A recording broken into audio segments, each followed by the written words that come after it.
Hello students, welcome to Prajapati institute of mathematics. और last video में हमने रियल नंबर को शुरू किया था और 1.1 एक्सरसाइज को पूरी तरीके से हमने कंप्लीट किया था। आज हम डिस्कस करने वाले हैं 1.2 एक्सरसाइज। ये पूरी एक्सरसाइज डिपेंड करती है LCM, HCF and multiply relation between LCM, HCF and the two numbers, उनके बीच में ही ये पूरी एक्सरसाइज डिपेंड करती है। इस एक्सरसाइज का फर्स्ट क्वेश्चन ही हम देख लेते हैं कि you have to express each number as a product of its prime factor. आपने इनको as a product of its prime factor denote करना है। जैसे एज यू कैन सी, मैं कोई भी इन पांचों पार्ट में से कोई भी एक पार्ट आपको करा देता हूँ। एज सेम आप सिमिलर तरीके से आप सारे पार्ट कर सकते हैं। As you can see 156, there is 2 2 7 ज़ा 14, 2 8 ज़ा, so 2 3 and 9, so 3 1 3 and 13 is for 1, so 156 can be written as 2 into 2 into 3 into 13 as we know. So ये हमारा एक किसी भी नंबर को प्राइम फैक्टराइजेशन है। ऐसे ही आप फंडामेंटल थ्योरम ऑफ अर्थमेटिक भी देख सकते हैं, वो कई बार आपके एग्जाम में आती है। क्या होती है फंडामेंटल थ्योरम ऑफ अर्थमेटिक? आप देख सकते हैं फंडामेंटल थ्योरम ऑफ अर्थमेटिक, ये कहती है एवरी कंपोजिट नंबर, आप नोट भी कर सकते हैं इसको, every composite number can be expressed as a product of unique prime, as a product of unique primes. Like जैसे कि यहाँ पे आप देख सकते हैं 156 express as a product of unique prime, so that means 156 is a composite number. So first question के सारे पार्ट हमें इसी टाइप से करने हैं, तो सारे part as soon as possible मतलब क्लियर हो जाएंगे वो पार्ट। सेकेंड पार्ट है LCM, find the LCM HCF of the pairing of integers, of pair of integers and verify this relation LCM into HCF is equal to the product of two number. As we know, हमारे पास एक relation है कि आपके पास अगर आपके पास दो number है A and B, तो LCM HCF of two number and LCM of two number always, इन दोनों का जो प्रोडक्ट होगा वो हमेशा A और B के प्रोडक्ट के इक्वल आएगा। नाउ अब समझने की बारी है उसकी what do you mean by LCM। LCM का मतलब क्या होता है? LCM का मतलब होता है least common multiple, least common multiple. And HCF का मतलब है highest common factor. That means simple है कि कोई भी दो नंबर्स हैं आपके पास, उसमें ज़्यादा से ज़्यादा ऐसा कौन सा नंबर होगा जो दोनों को डिवाइड कर रहा हो। और लीस्ट कॉमन मल्टीपल का क्या मतलब होगा कि एक ऐसा नंबर आपने फाइंड करना है जिससे दोनों नंबर उस पार्ट को डिवाइड कर रहे होंगे। ऐसा छोटा से छोटा नंबर कि उस नंबर को A भी डिवाइड कर रहा हो और B भी डिवाइड कर रहा हो। तो ये मतलब है आपके पास LCM का एंड HCF का। तो क्वेश्चन नंबर हम सेकंड के फर्स्ट पार्ट को एक बार देख लेते हैं कि ये क्या क्वेश्चन कह रहा है। 26 एंड 91। तो हमारे पास क्वेश्चन नंबर 2 का फर्स्ट पार्ट है 26 एंड 91। मैं एक काम करता हूँ, दोनों को प्राइम फैक्टराइज कर देता हूँ। So 26 can be written as 2 13 13 1 and 91 को मैं लिख सकता हूँ 7 7 1 7 7 3 एंड 13 1। सो आप देख सकते हैं 26 can be written as 2 into 13 and 91 can be written as 7 into 13। So ये बहुत इंपॉर्टेंट पार्ट है। देखो HCF हम कैसे निकालेंगे? HCF का मतलब है इन दोनों में सबसे बड़ा कौन सा फैक्टर है, तो ओनली 13 इन दोनों में कॉमन है। जो भी कॉमन फैक्टर होगा उसे हम HCF बोलेंगे। एंड LCM की अगर मैं बात करता हूँ तो LCM 13 तो हो गई, 13 के साथ मल्टीप्लाई 2 भी होगा और 7 भी होगा। सो 2 भी होगा और 7 भी होगा, इट बिकम 26 इंटू में 7 मल्टीप्लाई करेंगे तो 7 6 42, 7 2 14 14 और 4 that is 18, तो 182 is the LCM of these two parts. And as the question is saying कि you have to verify that the product of LCM into HCF, कि आपके पास LCM इंटू में HCF जो है वो प्रोडक्ट ऑफ टू नंबर्स के equal आ रहा है या नहीं आ रहा। तो मैं देख लेता हूँ, मेरे पास LCM आया 182 और मेरे पास HCF आया 13। क्या मैं इस पार्ट को 26 और इंटू 91 के इक्वेट कर सकता हूँ? क्या ये दोनों इक्वल आएंगे? तो मैं चेक कर लेता हूँ। 182 को 13 से मल्टीप्लाई करता हूँ। 3 2 ज़ा 6, 3 8 ज़ा 24, 3 1 ज़ा 3 plus 2 5 2 8 1, so it becomes 6 6 3 2, so it becomes 2 3 2 3 6 6। इसको भी मल्टीप्लाई करेंगे तो आपके पास आएगा 2 3 6 6, so hence it is verified. तो ये पार्ट आपका वेरीफाई हो गया। सेम पैटर्न से हम इस पार्ट को भी कंप्लीट कर सकते हैं एंड इस पार्ट को भी हम लोग कंप्लीट कर सकते हैं। आपके पास नेक्स्ट है थर्ड क्वेश्चन।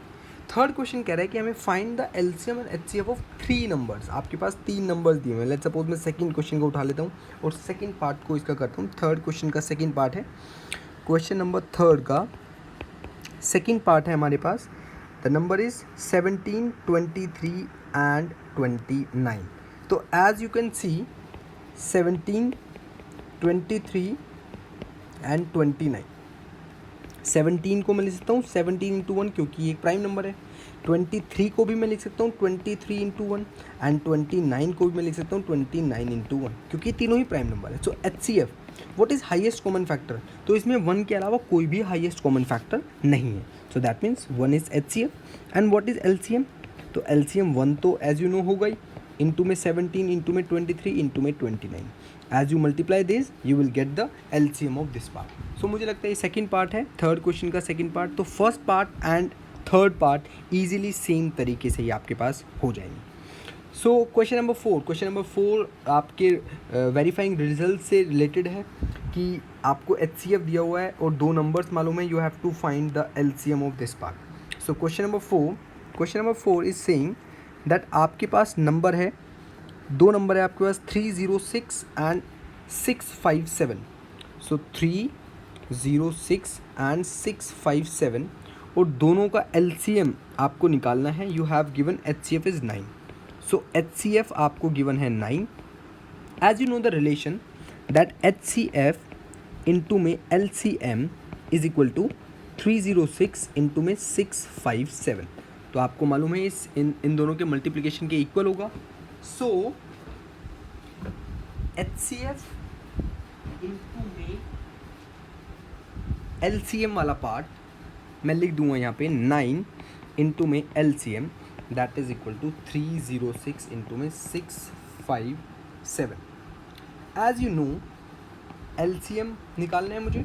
सो 306 इंटू में 657 डिवाइडेड बाय 9। ये पूरा पार्ट आपका 9 से डिवाइड हो जाएगा तो आपका LCM आ जाएगा that is equal to 22338। You required LCM of question number 4। तो फोर्थ क्वेश्चन का आपके पास LCM बहुत इजीली आ जाएगा। इस रिलेशन को आपने वेरीफाई करना है तो you will get the answer. Question number 5 की अगर मैं बात करता हूँ, so what is question number 5? Question number 5 is saying, ये बहुत इंपॉर्टेंट क्वेश्चन है, आप इंपॉर्टेंट मार्क कर सकते हैं यहाँ पे। CBSE पॉइंट ऑफ व्यू से ये बहुत इंपॉर्टेंट क्वेश्चन है और कई बार ये 1 मार्क का क्वेश्चन आता है। क्वेश्चन बोलता है कि चेक वेदर 6 की power end with digit 0 for any natural number n। So as you know 6 की power n is end with digit 0 and with digit 0 for n natural number, as you say for n natural number। so ये बहुत simple सा part है कि अगर मैं बोलता हूँ any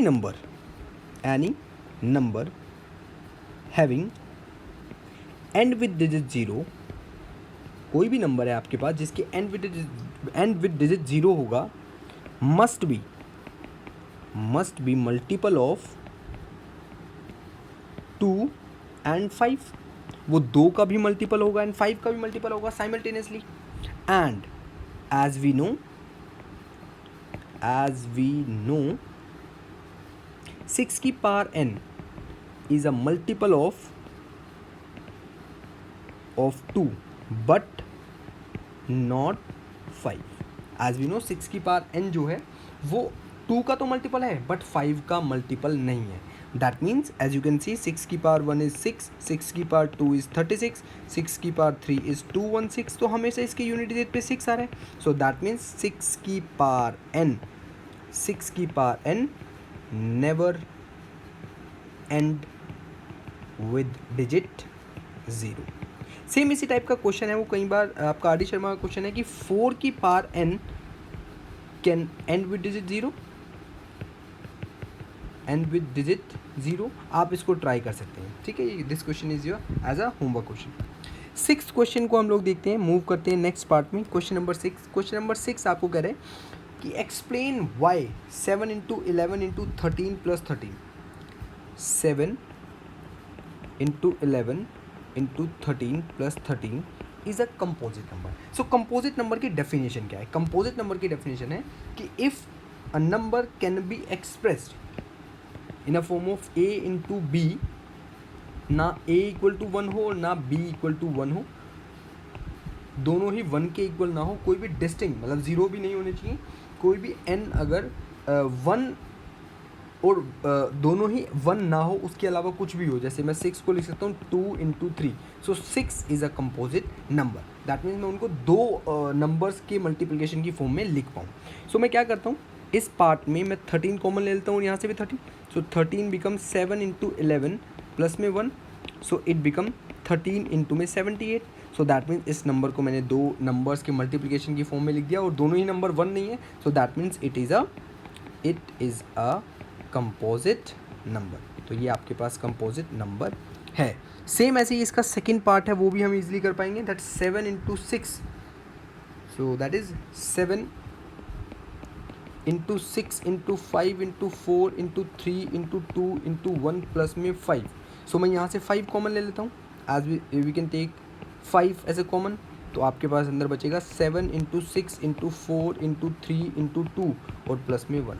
as you can also see ये पार्ट भी दो नंबर्स के मल्टीप्लिकेशन की फॉर्म है. एज 5 और इंटू में अगर मैं इसको मल्टीप्लाई करता हूँ तो मेरे पास क्या आएगा, अगर मैं मल्टीप्लाई करता हूँ 5 6 ज़ा 2 3 ज़ा 6, 6 6 ज़ा 36, तो 28 इंटू 36 प्लस 1. इनको मल्टीप्लाई अगर मैं करता हूँ तो मेरे पास आता है 28 इंटू में 36 प्लस में 1, सो 5 इंटू में 1009. Again this is a multiply, this number is in the form of a into b, where a b is not equal to 0 and not equal to 1 और b भी नॉट इक्वल टू 1. ये दोनों ही 1 के equal नहीं है. सो that means इस number को हम क्या बोलेंगे, एक कंपोजिट नंबर. मुझे लगता है ये पार्ट क्लियर हो रहा है अच्छे से, कोई भी डाउट नहीं आ रहा है. कोई भी आपको डाउट होता है तो आप कमेंट करके मुझे बता सकते हैं कि यहाँ इस पार्ट में आपको इश्यूज सॉरी कि इस पार्ट में आपको इश्यूज आ रहे हैं. I am really sorry.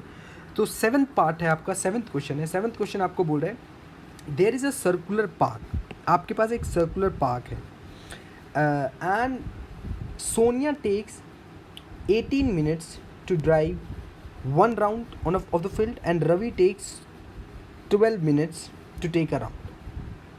Suppose they start at the same point and at the same time and in the same direction. How many minutes after they will meet at the same point? So that means उन्होंने एक park का round करना शुरू किया.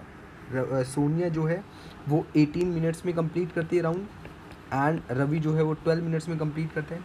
सो कब ये एक दूसरे के पास फिर से मिलेंगे, तो मुझे इनका एलसीएम निकालना है. So LCM of 18 and 12. How can you find the LCM of this? So 18 and 12 हम इनको दोनों को फैक्टराइज करते हैं.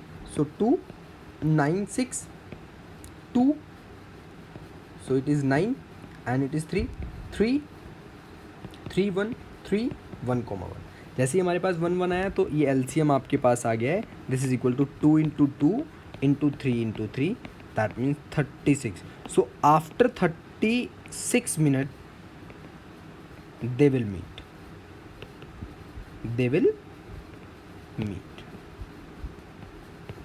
आई होप ये वीडियो आपको पसंद आई. इस वीडियो को लाइक करें, कमेंट करके मुझे ये बताएं कि किस क्वेश्चन में डार्कली आपको इश्यूज़ आए हैं. सो इस वीडियो को लाइक करें, कमेंट करें एंड मेरे चैनल को सब्सक्राइब करना बिल्कुल ना भूलें।